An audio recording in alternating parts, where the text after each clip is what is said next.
Lok Sabha speaker Om Birla के खिलाफ एक अविश्वास प्रस्ताव यानी नो कॉन्फिडेंस मोशन पार्लियामेंट में फॉर्मली लाया गया। ये प्रस्ताव 10 फरवरी 2026 को ऑपोजिशन एमपीज ने लोकसभा सेक्रेटेरिएट में सबमिट किया, जिसमें अराउंड 118 एमपीज के सिग्नेचर शामिल हैं, जिसमें Congress, Samajwadi party, DMK, RJD, left और अदर्स ऑपोजिशन पार्टी शामिल हैं। इस अविश्वास का रीजन सिंपल और डायरेक्ट है। ऑपोजिशन का कहना है कि स्पीकर ने हाउस में ऑपोजिशन को बोलने का मौका ही नहीं दिया। Leader of opposition Rahul Gandhi को की डिबेट में टाइम नहीं दिया गया और कुछ ऑपोजिशन एमपीज को सस्पेंड कर दिया गया बिना प्रॉपर प्रोसेसिंग के, जिसे ऑपोजिशन बायस्ड और अनफेयर कंडक्ट बुला रहा है। ये मोशन रूल 94C और article 94C of the constitution के अंडर लाया गया, जिसमें लिखा है कि स्पीकर को लोकसभा की सिंपल मेजोरिटी से रिमूव किया जा सकता है। बस एक मैंडेटरी 14 डेज नोटिस देना होता है। लेकिन ये मोशन पास होना मुश्किल है क्योंकि रूलिंग साइड यानी एनडीए बीजेपी के पास हाउस में मेजॉरिटी है, इसलिए ज्यादा चांसेस हैं कि मोशन रिजेक्ट हो जाएगा और ये ज्यादातर एक प्रोटेस्ट और डिसेंट रजिस्टर करने का पॉलिटिकल मूव है। ऑपोजिशन को नाराजगी इसलिए भी है क्योंकि स्पीकर की रूलिंग के बाद पार्लियामेंट में मोशन ऑफ थैंक्स पास हुआ without prime ministers customary reply, जो एक रेयर और कंट्रोवर्शियल इंसिडेंट था। मैं राष्ट्रपति अभिभाषण पर धन्यवाद प्रस्ताव को सभा के मतदान के लिए रखता हूं।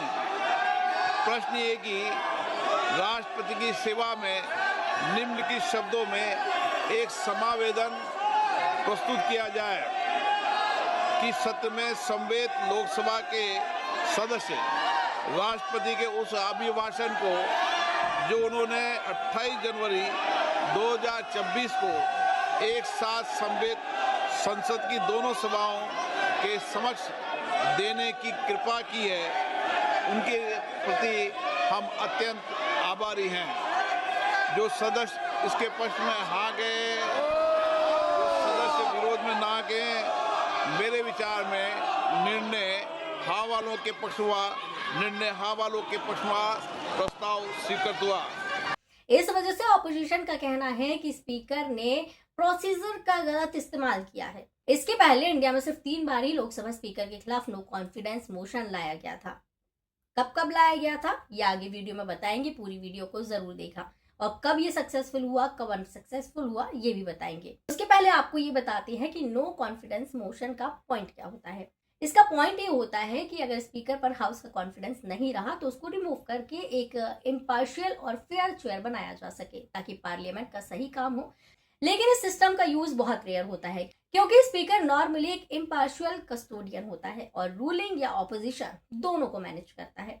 इस समय पार्लियामेंट में जो टेंशन चल रही है उसमें ऑपोजिशन का पॉइंट भी है कि बजट सेशन में उनके पॉइंट्स डिस्कस नहीं हो रहे और स्पीकर की कंडक्ट पार्शियल लगती है, जबकि रूलिंग साइड का कहना है कि ऑपोजिशन ने प्रोसीडिंग्स डिसरप्ट किए और उन पर मोशन लाया है जो उनके पास नंबर्स के बावजूद फेल होगा।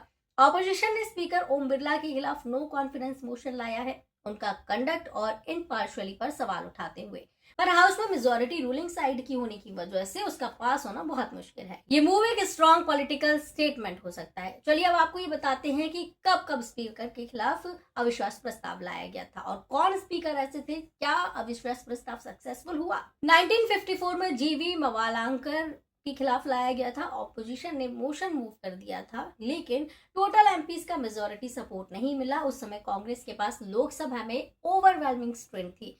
इसका रिजल्ट ये हुआ कि मोशन डिस्कशन से आगे ही नहीं बढ़ पाया, वोट की नौबत ही नहीं आई। 1966 में सरदार हुकम सिंह के खिलाफ मोशन लाया गया लेकिन required simple majority 50% plus 1 of total MPs opposition नहीं जुटा पाई।